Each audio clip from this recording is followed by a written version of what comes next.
La Xunta de Galicia ha licitado las obras de restauración y conservación del mosteiro de Santa María de Xunqueira de Espadanedo por 188.355 euros, un proyecto que forma parte del programa de puesta en valor del patrimonio cultural de la Ribeira Sacra, que encara a la recta final para ser declarada Patrimonio de la Humanidad en el año 2021.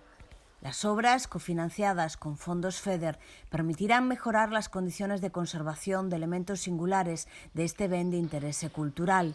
En la actualidad existen problemas de conservación vinculados fundamentalmente a la entrada de agua y es necesario revisar algunas soluciones constructivas que se incorporaron recientemente. Por eso, los trabajos incluirán, entre otras, diferentes actuaciones en el acabado de las escaleras de la zona porticada y también en la fachada norte y este de la iglesia, afectadas por la humedad. También se actuará sobre el atrio de la iglesia, revisando drenajes y descubriendo las zonas enterradas de la fachada. Se limpiará el pavimento de vegetación.